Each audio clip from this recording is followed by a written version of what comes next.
about his thoughts on the COVID virus, as well as what does that mean for our civil liberties. Edward Snowden, thanks for being here today. It's a pleasure to be with you. Let's just jump into it. Why does it seem like we're so ill-prepared? We're acting like COVID-19 is a never-seen-before virus, and that this is just out of nowhere, surprise, surprise. You know, we had SARS, we had MERS, we've had these types of things before, and in fact, we knew that we were going to be having more of them, yet we were not set up, or it seems like we were completely taken aback that this is happening now and is having, such a profound effect, when if you talk to any epidemiologist or virologist, they knew that this was going to happen. And yeah, every academic, every researcher who's looked at this knew this was coming. And in fact, even intelligence agencies, I can tell you firsthand because I used to read the reports, had been planning for pandemics. And yet when we needed it, the system has now failed us. And it has failed us comprehensively. And the thing that I find grotesque about this situation is that now the people who are being asked to sacrifice the most are the people who are in the most precarious positions, who have the least to give. We're constantly being told we're the richest country in the world. But when people start losing their jobs, when rents become difficult to pay because there's no work for any waitress in any restaurant in New York right now, where are our resources? When our hospitals say they need ventilators, where is all this great technology that's being used to surveil everybody, down to the tiniest toenail, when we need it to create things that actually save lives? In South Korea, which has been successful in at least flattening their curve, the government's been sending text messages to people who have come into contact with people that they know have COVID-19, which means they know who has COVID-19, they know who they're meeting, they know their text message numbers, they know how to get in touch with them. The Korea Centers for Disease Control and Prevention uses data provided by local telecommunications companies. Taiwan is doing a mobile fence, so-called, where if they know you're infected, they're going to put a mobile fence around you, and if you leave, you're going to get in trouble if you leave it's basically your mobile phone is your new ankle bracelet. We look at what China did, including welding certain doors shut, and we seem to be sort of knee-jerk ad hoc, and we're, culturally we can't do this, yet our numbers are through the roof. So are autocratic regimes better at dealing with things like this than democratic ones? I don't think so. I mean, there are arguments being made that China can do things that the United States can't. Now, that doesn't mean that what these autocratic countries are doing is actually more effective. There are really only two things that we know to be true.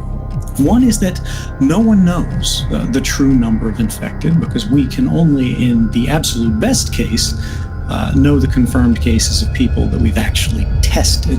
And once you start to layer in this autocratic, or I would argue more authoritarian type of policy structure, what you end up seeing is that instead of policy being guided by science and facts, you begin to see things like information releases becoming political decisions. Now, this is not new. In fact, the Spanish flu around 1918 did not actually originate in Spain. It was actually spreading in World War I through the trenches, where everybody was in terrible conditions. But the militaries of the day had imposed restrictions on what the press could report that could impact the war effort. And so Spain, being a neutral country, was publishing what they were actually seeing in their country. And so we just presumed, because they were the only ones that were telling the truth, that it came from them. Now, we're a little further ahead than that today, but that doesn't erase the fact that people in power who see that there is a political advantage to disguising or concealing or massaging or denying numbers may choose to lie about it. It's happened before, and it's almost certainly happening now. If you're looking at countries like China, which seems to have flattened, how much can we trust that those numbers are actually true? I don't think we can. Particularly, we see the Chinese government recently working to expel Western journalists at precisely this moment where we need credible, independent reporting from this kind of region. Now, could China use it for something interesting to them? Yes. And what happens when they abuse it? And I believe they already have. You know, they're running internment camps in China. And these practices, when they don't get pushback, when they don't get condemnation, when they don't face sanction for this, will become normalized and they will spread. And we'll face them in Russia.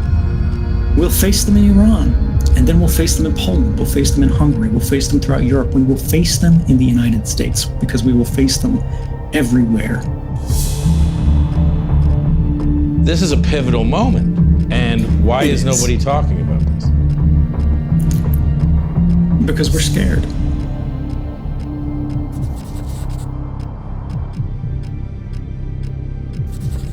We've talked about this is, let's say, the first wave, and until there's a functioning vaccine, there's going to be more waves, there's going to be more pandemics.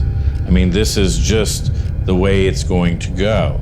So if there's going to be more waves of COVID-19, and in fact more waves of other pandemics going forward, then theoretically there will be more information collected, more information shared. This is the quote-unquote new normal. This is just, it's not going to get better. This is just it. This is a pivotal moment. And why is nobody talking about this? Because we're scared. If we work together, if we think about how we can protect ourselves, our families, our communities, our hospitals, if we think about how we can work together internationally to overcome this as our waves peak in different places at different times, we cooperate. We can start to get this space to think not about addressing the symptom of our overcrowded and unequal world, which is this virus that has spread across borders instantly. When you look at what's happened, when we have this health crisis, and it very quickly morphed into an economic crisis, and then very quickly became a financial crisis.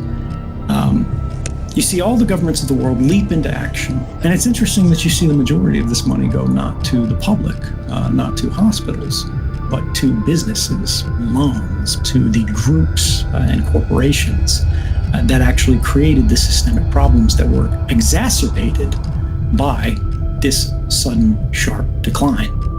But we need to remember that this virus will pass, but the decisions that we make today in this atmosphere will last. We will have to live with them, our children will have to live with them, all of our posterity will. It's not just about America, it's not just about your city, it's about everywhere. Because these systems, if we do not change them, they're going to make decisions for us on an automated basis to determine who gets a job, who gets a home, and who does not. So we seem to be heading into this uncharted territory. And I wanted to ask you, step back, take some time. What should we be thinking about? What should we be concentrating on? One of the things that strikes me is the sensation that this is, a bolt out of the blue. It couldn't have been prevented. It couldn't have been resisted. It couldn't have been imagined that this would come to pass, this global pandemic. When you think about the average American, they go to work every day. They spend 10 hours at the office, in the car, away from their family, away from their home. And by the end of the day, they've got no space to think. And now all of us collectively at the same time has been forced into a global sabbatical all around the world, which is an extraordinarily rare event in history.